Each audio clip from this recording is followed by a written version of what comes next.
Warahmatullahi wabarakatuh. Saya selaku perwakilan dari kelompok matkul filsafat hukum akan menjelaskan tentang materi critical legal studies dari kelompok kami. Critical Legal Studies atau bisa disingkat dengan CLS adalah teori dan gerakan hukum yang muncul di Amerika Serikat pada tahun 1970-an, yang mana CLS tersebut bertujuan untuk memeriksa dan mengkritik hubungan antara hukum dan struktur kekuasaan dalam masyarakat dengan fokus bagaimana hukum memperkuat dan melanggengkan ketidaksetaraan sosial. Para sarjana CLS juga berpendapat bahwa hukum bukanlah seperangkat aturan yang netral ataupun objektif, melainkan sebuah alat yang digunakan untuk berkuasa mempertahankan dominasi mereka atas yang kurang kuat. Mereka juga menekankan pentingnya pemahaman konteks politik dan juga sosial di mana hukum beroperasi dan cara-cara di mana lembaga-lembaga hukum tersebut dibentuk oleh kekuatan sosial, ekonomi, dan juga politik yang lebih luas. CLS juga menantang analisis hukum tradisional dengan mempertanyakan asumsi bahwa hukum dapat memberikan solusi untuk masalah sosial dan sebaliknya, menunjukkan bahwa hukum dapat menjadi bagian dari masalah. Dalam pengertian ini, CLS berusaha untuk mengekspos keterbatasan hukum dan juga menyoroti potensinya untuk melanggengkan ketidakadilan sosial.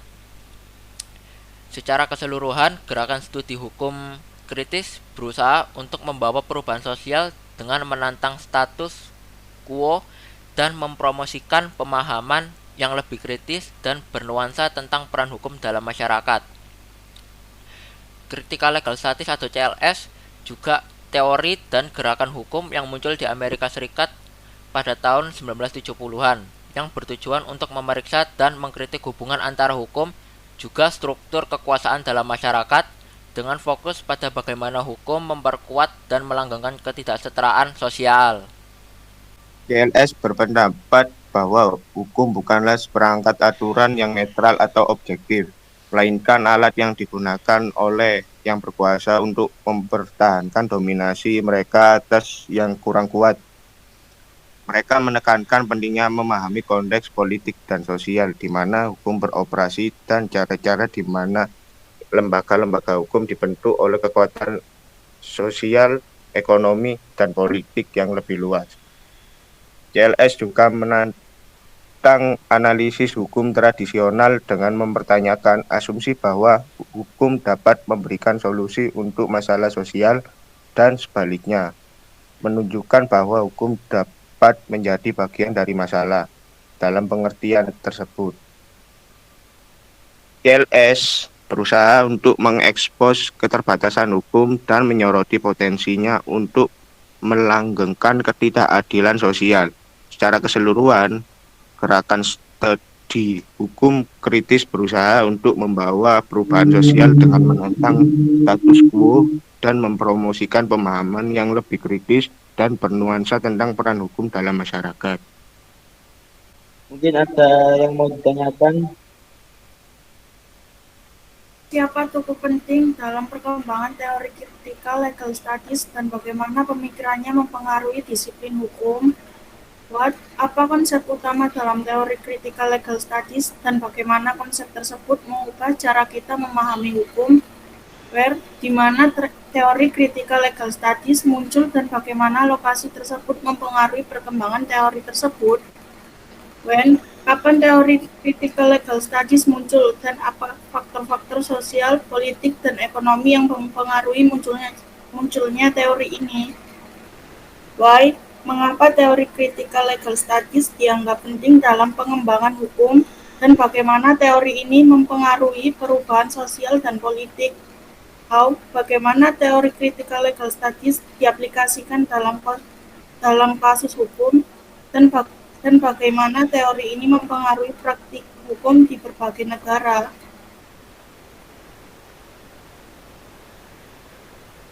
Satu, wow.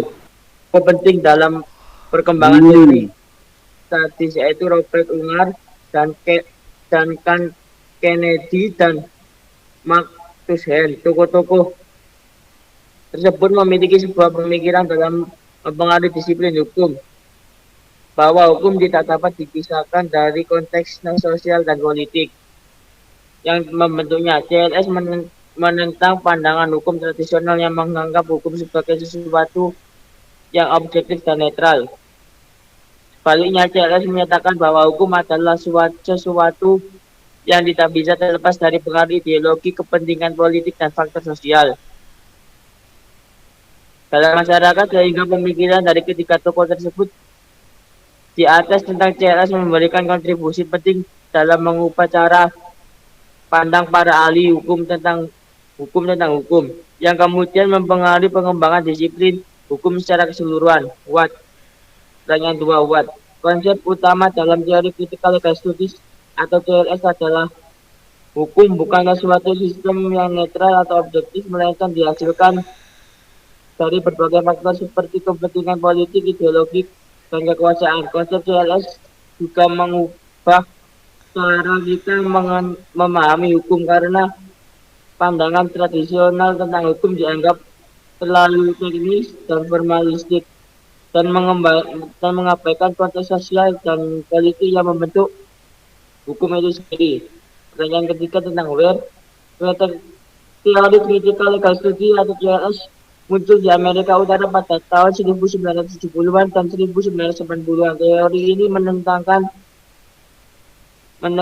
bahwa hukum bukanlah suatu sistem netral, tetapi dipengaruhi oleh kepentingan dan nilai-nilai politik tertentu.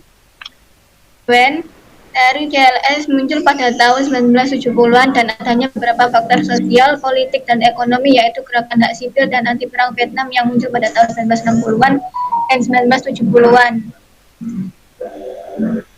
Evolusi kultural yang terjadi pada tahun 1960-an yang mengubah pandangan masyarakat tentang masalah sosial dan politik. Krisis ekonomi yang terjadi pada tahun 1970-an yang mana krisis ini memunculkan ketidakpuasan masyarakat terhadap sistem hukum yang dianggap tidak mampu mengatasi ketimpangan dan ketidakadilan ekonomi. Teori kritis dan marxis dan menekankan pentingnya kelas sosial dan ketimpangan kekuasaan dalam sistem hukum dan kebijakan publik, dan feminisme yang menantang pandangan tradisional tentang hukum dan kebijakan publik yang dianggap mengabaikan peran dan hak perempuan. Yang kelima yaitu teori critical legal studies atau CLS dianggap penting dalam pengembangan hukum karena teori ini menawarkan pandangan alternatif tentang hukum dan kebijakan untuk mengatasi ketidakadilan dan ketimpangan sosial. Teori CLS juga mempengaruhi perubahan sosial dan politik dengan memberikan kritik yang tajam terhadap sistem hukum dan kebijakan publik yang dianggap tidak adil dan tidak merata. Yang keenam yaitu teori critical legal studies diaplikasikan pada kasus hukum. Teori CLS menekankan pada pentingnya mempertanyakan asumsi-asumsi dasar dalam hukum dan melihat bagaimana keputusan hukum dipengaruhi oleh faktor-faktor seperti gender, ras, kelas sosial, dan kekuasaan politik. Teori ini juga mempengaruhi praktik hukum di berbagai negara, yaitu di Amerika Serikat. Teori CLS telah mempengaruhi perkembangan hukum di bidang hak asasi manusia, hak minoritas, dan perlindungan konsumen. Di negara-negara Eropa, teori CLS telah mempengaruhi perkembangan hukum di bidang perlindungan hak asasi manusia dan pengakuan hak minoritas. Di Indonesia, teori CLS juga telah mempengaruhi praktik hukum di beberapa kasus, terutama dalam kasus-kasus yang terkait dengan isu-isu sosial dan politik seperti hak minoritas dan asasi manusia dan hak. Terima kasih dari kelompok kami. Apabila ada tutur kata yang salah mohon dimaafkan. Wassalamualaikum warahmatullahi wabarakatuh.